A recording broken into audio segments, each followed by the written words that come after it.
একটা সংকট তো আছে, একটা নড়বড়ে অবস্থান কিন্তু আছে। শুরুতেই যদি একেবারে টোটালি পুরো সংবিধানটাকে বাদ দিয়ে যদি একটা বিপ্লবী সরকার গঠন করা হতো, তাহলে অন্য ব্যাপার। যুদ্ধ পরবর্তীতে যেমন বাংলাদেশে হয়েছে, তো এখানে তো সেটা তেমনটা না। বর্তমান সংবিধানকে আপহোল্ড করেই কোন রকম একটা জোড়াতালি দিয়ে চলছে। দেখেন এই জোড়াতালির ব্যাপারটা আপনি শুধু তুলনা করেন কেন।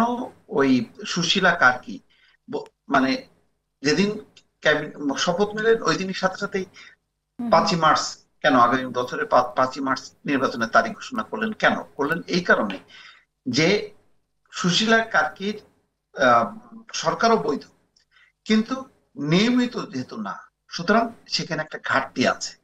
এক ধরনের আপৎকালীন বা জরুরি একটা ব্যবস্থা, সেই ব্যবস্থায় যেহেতু আসছে, সুতরাং সেটা লম্বা সময় চলতে পারে না, থাকা উচিত না।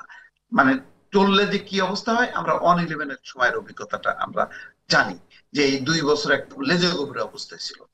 এখনো কিন্তু বিষয়টা তাই, অনেকটাই ওইরকমই। আমি বলবো যে গণ অভ্যুত্থানের পর পর যদি একটা বিপ্লবী সরকার হতো, সেটা অন্য চেহারা, তাহলে আর কিছুই থাকতো না, সেটা একদম নতুন ভাবে। কিন্তু যেহেতু তখন ওই প্রেসিডেন্টের অধীনে শপথ নেওয়া হয়েছে, তাহলে একটা সাংবিধানিক একটা ব্যবস্থার মধ্যে দিয়ে চলবে, একটা নির্বাচিত সরকার আসবে, সেই সরকারই বাকি সমস্ত যা যা আহ, বাস্তবায়ন করা দরকার তখন নিয়ম মাফিক সমস্ত কিছু করবে।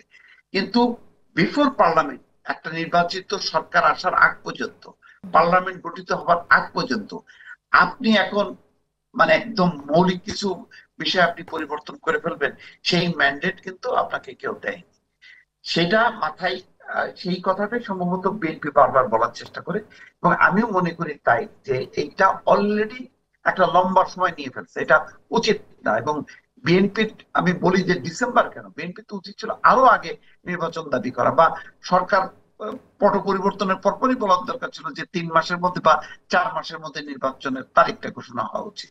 সেরকম একটা অবস্থা রোড ম্যাপ নিয়ে এগুলো আজকে যে জটিলতা, যে কিন্তু আপনি পরিস্থিতিটা, এটা সেই বলছেন, কিন্তু আবার পরিস্থিতিটা। অনেকে উল্টো কথা বলে, অনেকে বলে যে বিএনপি তো 3 মাস পরেই নির্বাচন চেয়েছে, 3 মাসের মধ্যে নির্বাচন চেয়েছে, এবং বিএনপি খুব দ্রুত অল্প সময়ের মধ্যে নির্বাচন চেয়েছে বলে অনেকে আহ, বিষয়টা নিয়ে নেতিবাচক কথা বলে, অনেকে নাখুশি হয়েছে, এমন কথাও তো আছে। এখন দেখেন, তখন একটা ছিল মানে আবেগ, তখন কিন্তু বাস্তব অবস্থাটা ছিল না, মানে বিবেকটা কম ছিল। কারণ তখন একটা আবেগে ভাসছিল যে 15 বছরের শেখ হাসিনার পতনের পর আমাদের জয় হয়ে গেছে, এখন ঠিক আছে, ডক্টর মোহাম্মদ ইউনূস ভালো লোক এবং তিনি অত্যাচারিত নিপীড়িত লোক, উনি থাকুক, এইরকম একটা মনোভাবটা ছিল। কিন্তু এটা তো আবেগের কথা। যুক্তির কথা, বাস্তবের কথাটা হলো আপনাকে একটা নিয়ম মাফিক সরকার গঠন করতেই হবে। অনেকে বলছে না যে ডক্টর মোহাম্মদ ইউনূস থাকুক, একদম আমৃত্যু থাকুক। অনেকে বলছে স্যার আপনি আরো 5 বছর থাকেন, 10 বছর থাকুক। এখন এই সাধারণ মানুষের এই আহ, মত দিয়ে তো আর সরকার চলে না, রাষ্ট্র চলে না। রাষ্ট্র চলে তার একটা সংবিধান আছে, তার বিধিবিধান আছে, তার ভিত্তিতে। সুতরাং তার ভিত্তিতে পরিচালিত করাটাই হচ্ছে যারা রাষ্ট্রের দায়িত্ব নেয়, তাদের হচ্ছে দায়িত্বটা, যে আমি কতটুক পর্যন্ত থাকবো, আমি কতটুক পর্যন্ত হুম হুম যাইবো, আর হুম। কতটুক পর্যন্ত যাব না।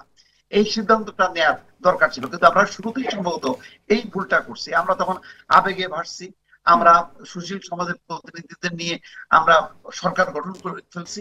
কিন্তু আমরা কিন্তু আহ মানে আইন, সংবিধান, বাস্তব, হুম এই হুম। বিষয়গুলোকে আমরা গণ্য করিনি। ওকে। আজকে পদে পদে কিন্তু সেটাই আমাদেরকে স্মরণ করাচ্ছে যে আমাদের শুরু থেকেই অনেকগুলো বিষয় ছিল, সেগুলো আমরা অনুসরণ করিনি। ওই ভুলগুলো এখন আমাদেরকে ভোগাচ্ছে।